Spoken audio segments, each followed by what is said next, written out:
You're listening to the 10 Bagger Podcast, presented by the Daily Gold. Join us as we uncover tomorrow's 10 baggers today. And now here's your host, Jordan Royburn.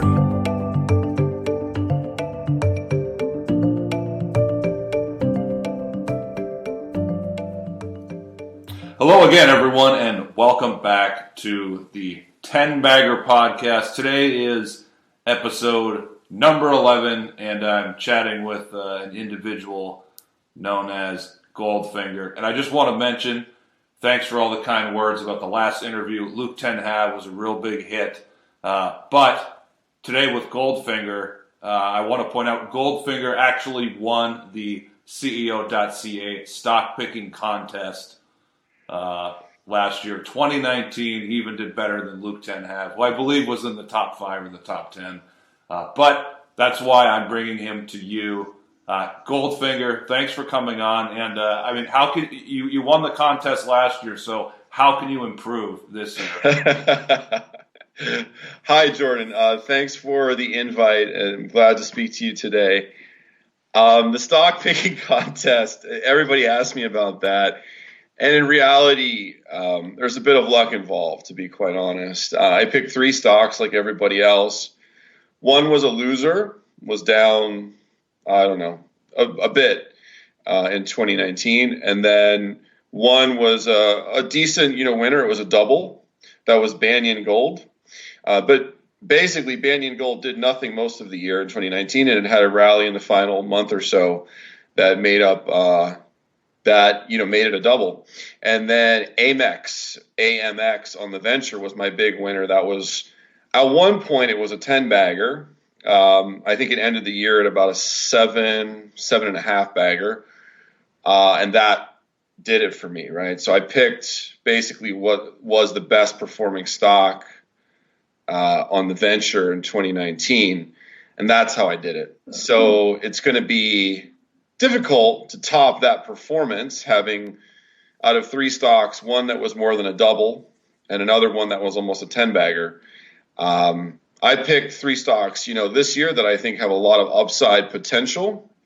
But as I said, a lot of luck involved. So we'll see how it pans out. Oh, very, very humble answer. I like it. And just for those who are not familiar with Goldfinger, you can find his work at energyandgold.com. He's a senior writer there, and also he runs the trading lab on CEO.CA. It's a private premium market analysis service, and that's another reason why we're bringing him to you. And Goldfinger, so before we get into talking about 10 baggers, I know you're a technical analyst. Why don't you give us just your outlook for precious metals this year? I mean, is this, you think we're going to have a really good year for junior gold miners, or kind of more of the same the last couple of years before last year? Yeah, Jordan, I think something really changed in late May 2019, and I wrote several blog posts in late May and early June 2019, really starting to point out to people what I was seeing and why I was so bullish on gold. I mean, obviously, I'm generally speaking positive on gold. I think it's something that has a place in an investor's portfolio, maybe 10%, maybe a little more, all depending upon your objectives, as an investor. But I think something really changed, and we saw that with the negative yields around the globe, how there was at one point 18 trillion in negative yielding debt. And, Ray Dalio had his paradigm shift blog post during the summer of 2019, and that really laid out a lot of really good and hard to argue. It was hard to find holes in his thought process for why one shouldn't own gold. And Ray Dalio was just at Davos again saying cash is trash, you should own gold. And if the biggest investor in the world is saying to own gold, it's really kind of hard to fight that, I am bullish on gold. I'm very positive on it here. I think that technically speaking, the gold miners, gold itself, silver, platinum are all very healthy technically. I put up a chart of Newmont Mining on Twitter, yesterday, showing it's right at near 52-week highs, rising, moving averages, healthy volume profile, shallow dips. I mean, if you're just a simple trend follower, you don't need to get into a lot of technical indicators. You could just look at the structure of the chart and the trend, and it's an uptrend. It's a very clear, strong uptrend. And we like to see those high and tight digestions near the highs that usually sets up the next leg higher. And I think that's what we're seeing right now in the gold miners and in gold. So how does that filter down to the junior miners? I mean, if we get another leg higher or a breakout, if GDX and GDXJ break out of those bases, I mean, I don't want to put words in your mouth, but if that happens, could we see more speculation in the junior patch? Yeah, let us know what your thoughts are on the outlook, specifically for the juniors this year. Oh, the junior mining sector is tricky because it's so specific to each company. So generally speaking, I think it has tailwinds because companies can do financings. They can raise money to drill and do what they need to do, and that's a big thing. That's the lifeblood of the junior sector. If companies can't finance, they can't raise money, they can't do work out in the field, then they're dead in the water and they're dead money and probably just slowly falling day by day. And we've seen that in the bear markets of 2014 and 2015. So things are different now. Companies are able to raise money, even like somewhat shady, not so great projects with questionable management teams are still able to raise $1 million or $2 million. So that is bull market stuff. And if you're a good junior with a top management team and a great project, you're able to raise $10 million or $15 million, and usually in a bought deal that's done in a week. So that is very healthy. And as I say, it's a tailwind. It's a tailwind. But obviously, the junior gold sector and junior mining more generally kind of rise and falls with the gold price. So I'll say I like the juniors right now. I'm pretty, heavily invested in junior mining myself right now.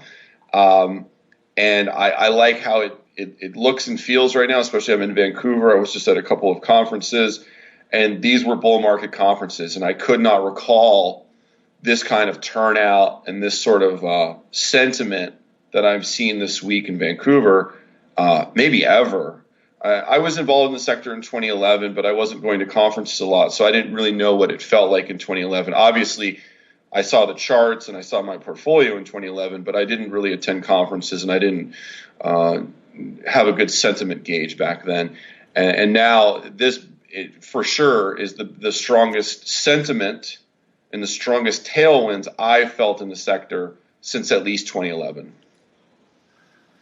Yeah, I love that analysis. I'll just throw in, I was at MIF, and just an anecdote, just the last couple conferences, usually the last day at about 6 p.m., most companies are packing up their booths, and there's only a few people standing around having cocktails. But I specifically remember this time, most companies' booths were still there, the vast majority, and the room was still fairly packed.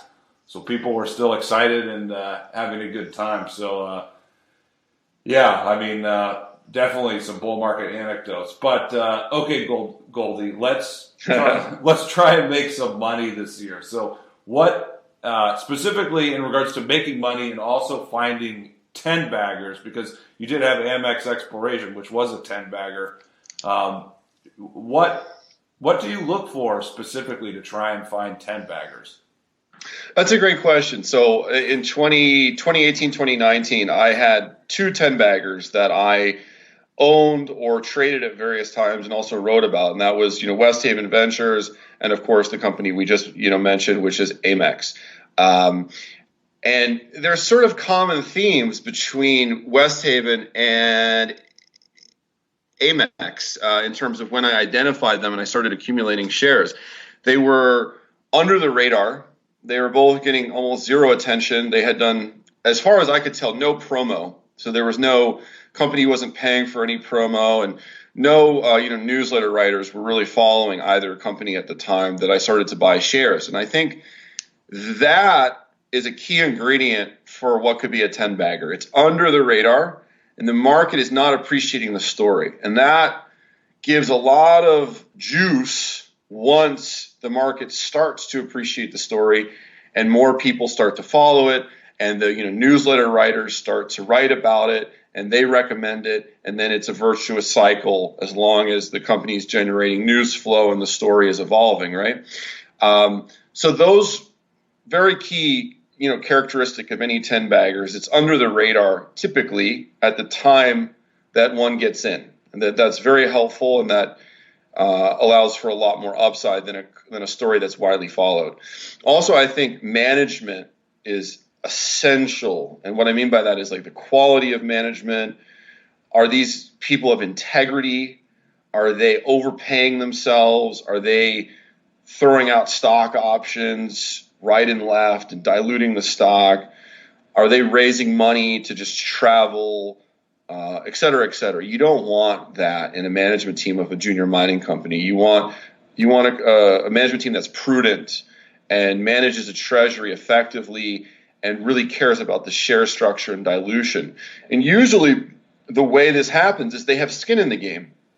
So when a management team has skin in the game and they own a large number of shares, a good chunk of the stock, then they're going to care more. They're going to care a lot more about the treasury and dilution because they're shareholders too, and they have skin in the game.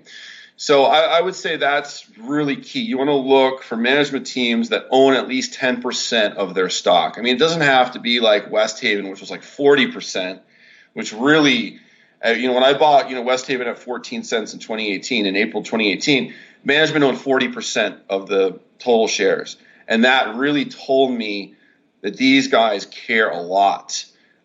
It's usually not that high, but I would recommend you want to be involved in a company where management has at least 10% of the stock.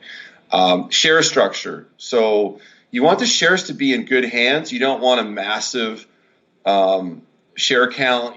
Generally speaking, I want the share count to be 100 million, under 100 million shares, preferably under 50 million. When share count gets up to 150 or 200 million, or God forbid, 250 million, it's just really hard to move the stock. It's like trying to push a boulder, right up a mountain. It's really tough, and it takes a big discovery and something that's really groundbreaking to move a stock, with that many shares out. And then I guess a couple more points. You want a company that has projects that have significant potential. And that's sort of a hard to quantify variable. But usually for me, I don't want to see a project that's been drilled for 20 years and it's got 400 holes in it or something, and they haven't really found much. I'd rather something that's more sort of wide open. Maybe it was drilled once, maybe twice, but there's not a whole lot of holes into the property. Property package is generally wide open. And in a good location, and I can't stress that enough. It's really hard to make a project turn into a winner when it's isolated. There's no infrastructure in the area. You have to use helicopters to get there. It's just way more costly, and it's a lot more challenging to explore. And then even if you find something, is it economic? And that's a big question. I think there's a bunch of projects around the world. I don't need to name them right now, but I'm sure you can figure them out on your own. There's a lot of projects around the world where there's a lot of gold there, and they've drilled it, and they've proven there's a lot of gold there, but they're not going anywhere because they need infrastructure. The CapEx is just way too high. And so if you win, if you get lucky with the drill and you hit something, at least have it pay off. And the way you do that is have a good location, a permittable project, et cetera, et cetera. And then I guess the final thing, the final key ingredient for a 10-bagger would be, do you have a unique insight into this company? Maybe you understand something that the market doesn't get yet. And I think so that's hard to quantify as well. And that requires a certain amount of experience and a bit of intuition to be able to say, what I learned about this project or about this company, it could be various things, the market doesn't appreciate yet, and I do, and this is one of the reasons why I'm buying it. And I think with West Haven, I started to realize in sort of as 2018 evolved, so like through the summer, that they were onto something. They were onto something. They hadn't hit a big intercept yet, but they were getting warmer. And just the tone that I was in conversations I was having with management, I could tell they were excited. I could tell that something had changed for them. And I didn't know what the assays were going to be. They didn't even drill hole 14, I think, until September. But I was buying stock during the summer because I could tell that they were getting warmer, that they were really onto something there at Shovel Nose. And then sure enough, they drilled holes 14 and 15, and then the whole story changed and exploded higher. Well, thank you for that criteria that you gave. I mean, you really are whetting our appetites with all that. So, Goldie, with that said, I mean, any chance you can share one pick that you think has 10-bagger potential this year? Oh, man. I was afraid you were going to ask me that. Okay. Well, it doesn't have to be your best pick, just a pick, because I don't want to steal what other people pay for, but just feel free to share something of value for our audience. But wait, I'll stop myself. It does have to be a 10-bagger. This is the 10-bagger. This is a 10-bagger podcast, after all. So there's a stock called Gold On Resources. The symbol is GLD on the venture. And I started covering Gold On in, I think it was October of 2019. The stock was about 35 or 40 cents. And Gold On has many projects. It has 5 or 6 projects, 3 of which are very interesting, including Slate Falls in Ontario near the Red Lake area, West Madsen, which is right in the heart of Red Lake. And these projects are really interesting. And what sort of puts me over the top with Gold On is management. Mike Romanek is the CEO, and this is a guy who cares a lot about his share structure. He owns a bunch of shares. He cares a lot about dilution, and I talked to Mike yesterday in Vancouver, and he really impressed me. He's really sharp. He gets the business.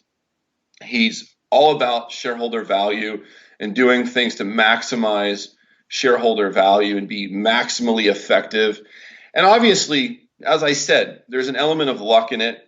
And hard rock exploration is a tough business. And sometimes companies will drill 100 holes and then they'll hit on the 101st hole. And they almost gave up, because it's like 100 holes and we got nothing. We spent all this money. It's a tough game, So I don't know if Gold On's going to make a new discovery, but we're talking about 10-baggers. And I think that Gold On has serious potential to be a 10-bagger and make a new discovery in the next year or so. And with a tight share structure and a management team that has skin in the game and really cares about fellow shareholders, I think you have all the key ingredients, including great project locations, permittable projects. And Gold On was really under the radar in October.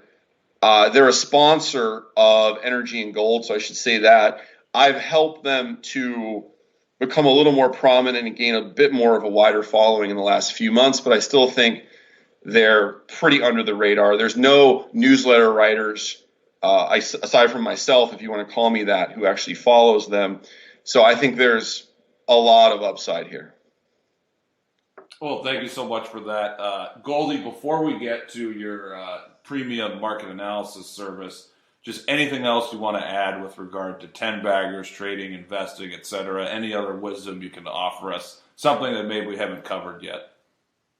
I think bankroll management is really important. I think it's an under talked about topic for investors. I think that especially in the junior mining sector where stocks can drop 90%, things can go wrong, companies can miss on all the drills, burn through shareholder money, and the stock price could drop 90%, right? Or just in a bear market, stocks should drop 90%, even if they're doing good exploration work, right? So in the junior mining sector, I think it's critically important to have effective bankroll management and never put too many eggs in one basket. And generally speaking, I have a rule: I'll never put more than 10% of my account portfolio, my total account portfolio, into one stock. And 10% would be a lot. That would be a play that I have very high level of confidence in. Generally, it's 5%, and sometimes it's even 3%.